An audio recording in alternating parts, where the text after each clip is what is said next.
What impact did starting over have on your life? There's a lot of people who talk about new beginnings and new opportunities and fresh starts in the book Houses of Light. So we'd love to hear what impact starting over has on your life. Anybody want to jump in? Tara, I see you. I don't mind jumping in because it was, I'll say, one of many that's come consecutively since. When my husband passed away quite suddenly, it was my rebirth. It was my my chance to reinvent myself, really, I guess, because it was something that rocked me to my core and really gave me a chance to look at what was important and what's not important and what I really wanted in life. So it really was a rebirth, I'd say, that brought on many more rebirths after that. But yeah, it's that I think when we get to that point where we've been brought down to our foundations, it gives us that chance to rebuild, and it really just opens us up to be able to rebuild. It is that foundation, right? That grounds us and allows us to grow from there. Thanks for that and sharing. Tracy, I see you next, and then Donna. Hi, yeah, sure. I take that hand down. Yeah, thanks for sharing that. I would just like to add on top of that, that when we're in a position of rebuilding, quite often our temptation is to rebuild on just what's there. But what we need to look at is rebuilding the foundation first. Because if we rebuild on top of that shaky foundation, then that's where we get into repeat patterns where, things just kind of, here it comes again in our life, and we end up on that roller coaster ride, or we're like a Ferris wheel going around and around and around again. And my chapter is about something similar to that.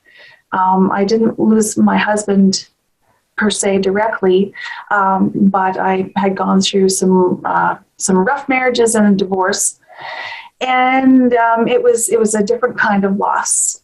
And it was at that point in time when my second relationship broke down. I was like, what's going on here? And my opportunity to look at, is there a pattern here? Is there something here to recognize? And what do I want to do differently? And then at that point in time, I just decided, dig a little deeper, and get a solid foundation instead of just going on and building and then creating the same thing over and over again in my life.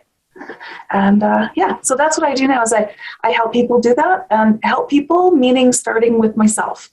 So I go first, and I don't push you, I pull you along. Thanks. Fantastic. Yeah. Thank you so much, Tracy. I love that you go first. Being selfish is not always a bad thing when it comes to that kind of thought process, for sure. Miss Donna, I see your hand up. Yeah, just like Tara said, I've been a widow for 24 years, so I had to raise my girls by myself. And that itself was a big struggle, because I also had just gone through cancer and he had gone through cancer. So we had to build from the bottom up again. And like she had said, you have to have a good foundation. And I just realized that if I wanted my girls to be strong, I needed to be strong. So I had to find a way of being strong so that I could be, and I'm using this word now, which I never used this much before, light. I had to be a light to them. I had to show them. I had to give them a positive look for something. And Diane's the one who taught me I have more of a light than I thought. I didn't know about this. So thank you, Diane, for all that. But it really is that I couldn't do what I did before. I had nobody else to lean on, so I leaned on me to do it, and to prove I could do it, to prove to them they could do whatever they wanted to do. And now I go and I try to help people find peace and serenity, because they need that. It's craziness in the world, so that's what I was doing. And that's what my chapter is about, just finding that peace and serenity.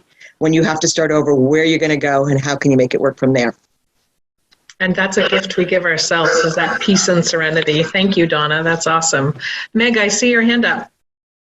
I wrote about beginning again in a different way. For me, it was coming back to dancing after a very long time of not being able to at all.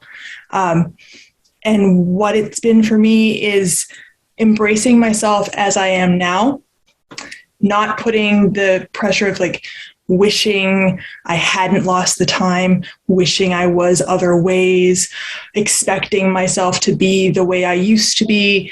It's learning about who I am at my core and accepting her just fully.